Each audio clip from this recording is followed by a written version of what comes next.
ఇవాళ కేసీఆర్ 3 జిల్లాల పర్యటన కొనసాగుతోంది. జనగామ, సూర్యాపేట, నల్గొండ జిల్లాలకు వెళ్లనున్నారు కేసీఆర్. పర్యటనలో భాగంగా ఎండిపోతున్న పంట పొలాలను పరిశీలిస్తారు. 3 జిల్లాల రైతులతో ముఖాముఖిగా మాట్లాడబోతున్నారు కేసీఆర్. జిల్లాల పర్యటనలో భాగంగా మధ్యాహ్నం కేసీఆర్ ప్రెస్ మీట్ ఉండబోతుంది. ఉదయం 8:30కు ఎర్రవెల్లి నుంచి కేసీఆర్ బయలుదేరుతున్నారు. 10:30కు జనగామ జిల్లాలోని ధరావత్ తండకు చేరుకుంటారు. ఎండిపోయిన పంట పొలాలను పరిశీలించిన తర్వాత రైతులతో ముఖాముఖి నిర్వహిస్తారు. 11:30కు సూర్యాపేట జిల్లా తుంగతుర్తికి చేరుకుంటారు. అరవపల్లి, సూర్యాపేట మండలాల్లో పంటలు పరిశీలిస్తారు. మధ్యాహ్నం 1:30కు సూర్యాపేటలోని క్యాంప్ ఆఫీస్కి వెళ్తారు. మధ్యాహ్నం 2 గంటలకు అక్కడే భోజనం చేయబోతున్నారు కేసీఆర్. 3 గంటలకు ప్రెస్ మీట్లో మాట్లాడతారు. 4:30కు నాగార్జునసాగర్ నియోజకవర్గాన్ని చేరుకుంటారు. నిడమనూరు మండలంలో పొలాలను పరిశీలిస్తారు. రాత్రి 9 గంటలకు తిరిగి ఎర్రవెల్లి ఫామ్ హౌస్కు చేరుకోవడంతో కేసీఆర్ పర్యటన ముగియబోతుంది. మొత్తం మీద ప్రతిపక్ష నాయకుడి హోదాలో తొలిసారిగా ప్రజాక్షేత్రంలో పర్యటించబోతున్నారు కేసీఆర్. ఇవాళ కేసీఆర్ పర్యటనతో బీఆర్ఎస్ శ్రేణులు ఆయా జిల్లాలో ఏర్పాట్లు కూడా చేశాయి. రమేష్ జైన్ అవుతున్నారు నల్గొండ నుంచి. రమేష్, ఇవాళ కేసీఆర్ పర్యటన ఎలా ఉండబోతుంది? దీనికి బీఆర్ఎస్ శ్రేణులు ఎలా ఏర్పాటు చేశాయి? అలాగే కేసీఆర్ షెడ్యూల్ ఏంటి ఇవాళ? రైట్, మరి కాసేపట్లోనే మాజీ CM KCR Erravelli farm house నుండి ఈ పర్యటనకు బయలుదేరబోతున్నారు. మొదటగా జనగామ జిల్లా పాలకుర్తి నియోజకవర్గంలోని అక్కడ తండాలో ఆ ఎండిపోయిన పంటలను పరిశీలించనున్నారు. ఆ తర్వాత జనగామ నుంచి నేరుగా తుంగతుర్తి నియోజకవర్గం అరవపల్లి మండలం వెలుగుపల్లిలో గ్రామంలో కూడా అక్కడ ఎండిన పంట పొలాలని పరిశీలించడం జరుగుతుంది. తుంగతుర్తి మొదటగా జనగామ జిల్లా, ఆ తర్వాత సూర్యాపేట జిల్లా, ఆ తర్వాత నుంచి నేరుగా కూడా మధ్యాహ్న సమయానికి కూడా సూర్యాపేటకు చేరుకుంటారు. సూర్యాపేటలో అక్కడ ఆ ప్రెస్ మీట్ నిర్వహించినారు. ప్రెస్ తో మాట్లాడనున్నారు. మొట్టమొదటిసారిగా అయితే చూడొచ్చు ఇటీవల జరుగుతున్నటువంటి ఆ తాజా రాజకీయ పరిణామాలు, అదేవిధంగా కవిత అరెస్ట్ తర్వాత, అదేవిధంగా ఒక్కొక్కరు పార్టీని ముఖ్య నేతలంతా వీడుతున్నటువంటి తర్వాత ఆ మాజీ సీఎం కేసీఆర్ ప్రజాక్షేత్రంలోకి రాబోతున్నారు, మాట్లాడబోతున్నారు. ఏం మాట్లాడబోతున్నారు అనే ఒక ఉత్కంఠ అయితే నెలకొందని చెప్పవచ్చు. పూర్తిగా ఆ రాష్ట్రంలో చూసినట్లయితే ఓవైపు కరువు ఛాయలు అలమటిస్తున్నాయి. భూగర్భ జలాలు అడుగంటి రైతులంతా కూడా ఇబ్బందులు పడుతున్న పరిస్థితులు ఉన్నప్పటికీ కూడా ఇక్కడ ఉన్నటువంటి మంత్రులు కానీ, సీఎం రేవంత్ రెడ్డి కానీ ఆ రైతులను పట్టించుకోవట్లేదు, క్షేత్రస్థాయిలో పరిశీలిస్తలేరనే ఒక భాగంలోనే ఇవాళ మాజీ సీఎం కేసీఆర్ ఆ పర్యటన ఖరారైందని చెప్పవచ్చు. మొత్తగా 2 పార్లమెంట్ నియోజకవర్గాలు ఏదైతే ఉందో భువనగిరి పార్లమెంట్ నియోజకవర్గం, అదేవిధంగా నల్గొండ పార్లమెంట్ నియోజకవర్గం, 2 పార్లమెంటు నియోజకవర్గాల్లో కూడా ఆ పర్యటన కొనసాగింది. సీఎం మాజీ సీఎం గా ఉన్నప్పటికీ ఆ కేసీఆర్ ఇప్పుడు ఉన్నటువంటి ఓవైపు మండుతున్నటువంటి ఎండలు, మరోవైపు ఆరోగ్య పరిస్థితి కూడా నడవలేని పరిస్థితిలో ఉన్నప్పటికీ కూడా అతను నేరుగా బస్సులోనే ఆ రైతుల ముందుకు వచ్చే అవకాశం కనపడుతుంది. ఇది పెద్ద లాంగ్ ట్రిప్ అని కూడా చెప్పవచ్చు. ఎందుకంటే అక్కడ ఎర్రవెల్లి ఫామ్ హౌస్ నుంచి బయలుదేరి నేరుగా జనగామ జిల్లా, ఆ తర్వాత తుంగతుర్తి నియోజకవర్గం, ఆ తర్వాత సూర్యాపేట, తర్వాత నాగార్జున సాగర్ నియోజకవర్గం, మళ్ళీ నల్గొండ నియోజకవర్గం, ఈ విధంగా ఉదయం నుంచి కూడా రాత్రి వరకు కొనసాగుతుంది. అతను రైతుల వద్దకు వెళ్ళబోతున్నారు, నేరుగా రైతుల వద్దకు వెళ్ళబోతున్నారు. గతంలో ఏ విధంగా ఉండే ఇప్పుడు రైతుల కష్టాలను కూడా అడిగి తెలుసుకున్నారు. అదేవిధంగా ఏదైతే కాంగ్రెస్ పార్టీ హామీలు ఇచ్చిందో రైతులను అన్ని విధాలా ఆదుకుంటాం, పూర్తిగా రుణమాఫీ చేస్తాం, రైతు ఇస్తామని కూడా చెప్పినటువంటి హామీలు కూడా ఏమీ నెరవేర్చలేదు. రైతులకు మద్దతు ధర కూడా ఇవ్వడం లేదు. పూర్తిగా కరువుతో అల్లాడుతున్నారు. కాబట్టి రైతుల వద్దకు నేరుగా మాజీ సీఎం కేసీఆర్ వెళ్ళినారు. అందుకు తగ్గించినటువంటి ఏర్పాట్లను కూడా మాజీ మంత్రి జగదీష్ రెడ్డి దగ్గరుండి పరిశీలిస్తున్నటువంటి పరిస్థితి కనిపిస్తుంది. ఏదేమైనప్పటికీ కూడా రమేష్ పేరుకు అంటే విద్యుత్ కోతలు, రైతులు పంట పొలాలు ఎండిపోయాయి, అందుకే ఈ కేసీఆర్ పర్యటన ఉండబోతుందని చెప్తున్నప్పటికీ లోక్సభ ఎన్నికలు సమీపిస్తున్న ఈ తరుణంలో కేసీఆర్ పర్యటన ఒక రకంగా రాజకీయ ప్రాధాన్యత సంతరించుకోబోతుందా?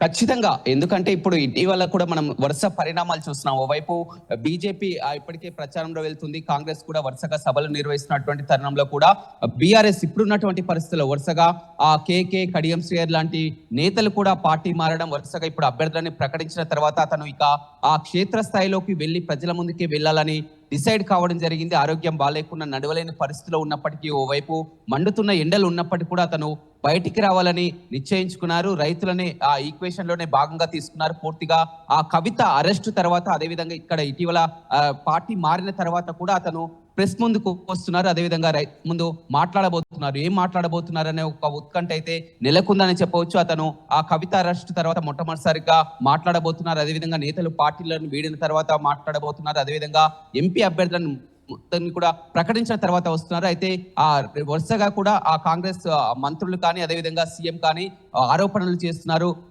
గతంలో 10 ఏళ్ల పాలనకు ఈ కరువు కూడా ఇప్పటికే నిన్న మాట్లాడడం జరిగింది. మంత్రులు అయితే ఉత్తమ్ కుమార్ రెడ్డి కేసీఆర్ పర్యటనపై కూడా అతను పూర్తిగా మాట్లాడడం జరిగింది. గతంలో కూడా ఈ విధంగా 10 ఏళ్ళు అధికారంలో ఉన్నప్పుడు ఏనాడైనా కానీ ఈ విధంగా ఆ ఫామ్ హౌస్ వదిలి రైతుల వద్దకు వచ్చి రైతుల బాబోగులు ఒక్కసారైనా తెలుసుకున్నారా? ఇప్పుడు పూర్తిగా మొత్తం బీఆర్ఎస్ తూర్చుకు పెట్టిపోతుందని ఇప్పుడు రైతుల వద్దకు వచ్చి ఏదో ముసలి కన్నీరు కారుస్తున్నారు. కాబట్టి ఇదే ముందు కనుక ఉండి రైతుల కష్టాలను అడిగి తెలుసుకుందాం, అతను ఫామ్ హౌస్ వదిలి బయటకు వస్తే ఈ పరిస్థితి ఉండేది కాదని కూడా ఆ కాంగ్రెస్ నేతలు అదేవిధంగా బీజేపీ నేతలు ఆరోపణ చేస్తున్నప్పటికీ కూడా, విమర్శలు చేస్తున్నప్పటికీ కూడా కేసీఆర్ మాత్రం ఒక వ్యూహంతో ముందుకెళ్తున్నారని చెప్పవచ్చు. అందులో వ్యూహంలో భాగంగా కూడా పూర్తిగా కరువును మనం చూడడం జరిగింది. ఎందుకంటే రైతులు ఎక్కడికక్కడ నష్టపోతున్నారు, మొత్తం పంటలు ఎండిపోతున్నారు, రైతు బంధు రావటం లేదు, ఆ విద్యుత్ సరిగా ఉండటం లేదు, అదేవిధంగా రుణమాఫీ కాలేదని రైతుల కష్టాలను అడిగి తెలుసుకుందామని ఒక ఈక్వేషన్ లో భాగంగా వస్తున్నారు.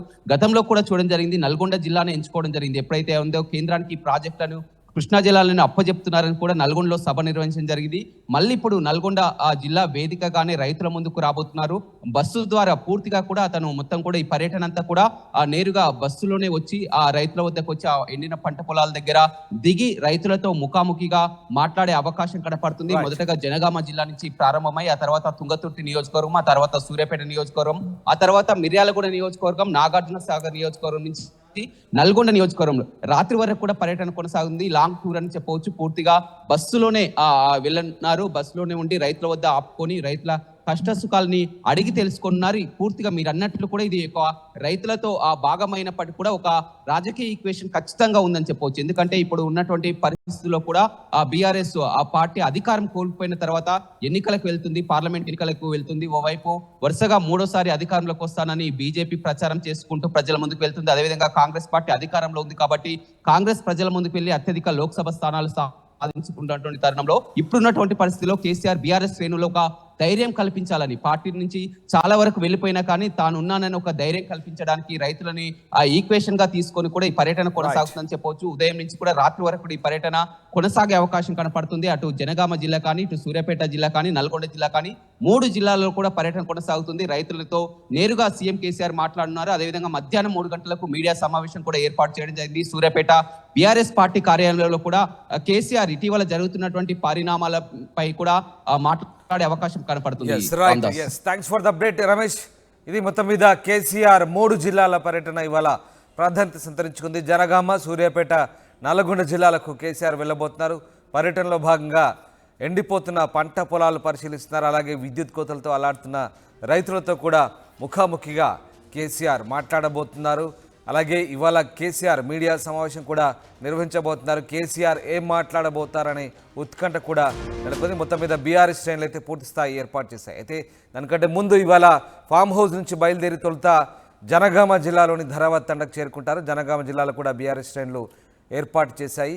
జనగామ జిల్లా పర్యటనకు సంబంధించి మా ప్రతినిధి చంద్రశేఖర్ మరింత సమాచారాన్ని అందిస్తారు. బీఆర్ఎస్ అధినేత మాజీ ముఖ్యమంత్రి కె చంద్రశేఖరరావు పొలం బాట పట్టనున్నారు. ఇప్పటికే పలువురు సీనియర్ బీఆర్ఎస్ నేతలు నిరసన దీక్షలు చేస్తున్నారు. తాజాగా సిద్దిపేట జిల్లా మర్కూక్ మండలం ఎర్రవెల్లి ఫామ్ హౌస్ నుంచి ఆయన బయలుదేరి ఇటు జనగామ జిల్లా, సూర్యాపేట, నల్గొండ జిల్లాలో పర్యటిస్తారు. ఎండిపోయినటువంటి పంట పొలాలను పరిశీలిస్తారు. ఇటు జనగామ జిల్లా దేవరపుల మండలం తండాలో ఉన్నటువంటి పంట పొలాలని పరిశీలించినటువంటి తర్వాత రైతులతో మాట్లాడతారు. ఈరోజు మొత్తం కూడా షెడ్యూల్ అంతా కూడా రైతుల పక్షాన మాట్లాడడానికి, రైతులకి భరోసా ఇవ్వడానికి, రైతుల పక్షాన మేమున్నాము అని చెప్పి తెలియజేయడానికి కేసీఆర్ ముందుకు వస్తున్నటువంటి పరిస్థితి కనబడవచ్చు. ఇప్పటికే బీఆర్ఎస్ సీనియర్ నేతలందరూ కూడా నిరసన దీక్షలు చేస్తున్నారు. రైతులందరూ కూడా తమ పంట పొలాలు ఎండిపోతున్నాయి, కనీసం ఒక్క తడి అన్న ఇవ్వాలి అని చెప్పేసి ఆందోళనకు సిద్ధమైనటువంటి నేపథ్యంలో ప్రాధాన్యత సంతరించుకుంది. 5,000 క్యూసెక్ల నీరు సముద్రం పాలవుతుంది, దాన్నైనా ఇవ్వచ్చు, కాపర్ డ్యామ్ అయినా కట్టొచ్చు అని చెప్పేసి బీఆర్ఎస్ సీనియర్ నేతలు ఇప్పటికే డిమాండ్ చేస్తున్నటువంటి పరిస్థితి. కాళేశ్వరం లిఫ్ట్ ఇరిగేషన్ ప్రాజెక్ట్ ద్వారా కావచ్చు, ఎస్ఆర్ఎస్పీ వరద కాల్వ ద్వారా నీటిని అందజేయాలనేటువంటి డిమాండ్ రోజు రోజుకు పెరుగుతుంది. ఎందుకంటే పొట్ట దశకు వచ్చినటువంటి పంట పొలాలు కొద్ది రోజులైతే కోతకొస్తాయి. ఈ దశలో నీరు అందక ఎండిపోతున్నాయి. తమ యొక్క పంట పొలాలు ఏం చేస్తున్నాము, ఏం చేసుకోవాలి, మా బతుకులు ఏం కావాలి, ఆగంగా అవుతున్నాయి అని చెప్పేసి పలు ప్రాంతాల్లో తెలంగాణ రాష్ట్ర వ్యాప్తంగా పలు ప్రాంతాల్లో ఆందోళన కార్యక్రమాలు ముందుకు వచ్చాయి. రైతులందరూ కూడా ఆవేదన వ్యక్తం చేస్తున్నటువంటి పరిస్థితి ఉంది. ఈ క్రమంలో నేను ఖచ్చితంగా మీకు అండగా ఉంటాను, ప్రభుత్వం మెడల్ వంచైనా సరే మిమ్మల్ని కాపాడుకుంటాను అనేటువంటి భరోసా ఇవ్వడానికి మాజీ ముఖ్యమంత్రి కె చంద్రశేఖరరావు పొలం బాట పడుతున్నారనేటువంటి చర్చ జరుగుతుంది. ఈ క్రమంలో రైతు ఏ విధంగా భరోసా ఇవ్వబోతున్నారు, ఆయన మీడియా సమావేశంలో ఏం మాట్లాడబోతారు అనేది సర్వత్రా ఆసక్తి నెలకొన్నటువంటి పరిస్థితి మనం గమనించవచ్చు. ఇప్పటికే ఇటు వరంగల్ ఉమ్మడి జిల్లా, కరీంనగర్ ఉమ్మడి జిల్లాలో, అలాగే నిజామాబాద్ పలు ప్రాంతాల్లో మొత్తం మీద రైతుల వద్దకు వెళ్తున్నారు. బీఆర్ఎస్ నేతలు, కార్యకర్తలందరూ కూడా భరోసా ఇచ్చేటువంటి పనిలో నిమగ్నమయ్యారు. మరొక వైపు భారతీయ జనతా పార్టీ కార్యకర్తల నేతలు సైతం పలు ప్రాంతాల్లో ఆందోళనకు దిగినటువంటి పరిస్థితి. రైతులకు అండగా ఉండాల్సిందే, ఉంటాము అని చెప్తున్నారు. మరొక వైపు ఇటు కాంగ్రెస్ పార్టీకి సంబంధించినటువంటి ఎమ్మెల్యేలు మాత్రము భరోసా ఇవ్వడానికి ప్రయత్నాలు చేస్తున్నారు. ఈ క్రమంలో మాజీ ముఖ్యమంత్రి K Chandrashekar Rao Erravelli farm house నుంచి రైతులకి అండగా ఉండడానికి పంట పొలాలను పరిశీలించి వాళ్ళకి భరోసా ఇవ్వడానికి వస్తున్నటువంటి క్రమము ప్రాధాన్యత సంతరించుకుంది. మీడియా సమావేశంలో సైతం ఆయన మాట్లాడతారు. మొత్తం మీద ఈ రోజంతా కూడా ఎండిపోయిన పంట పొలాలని పరిశీలించడానికి ముందుకొస్తున్నటువంటి పరిస్థితి గమనించవచ్చు.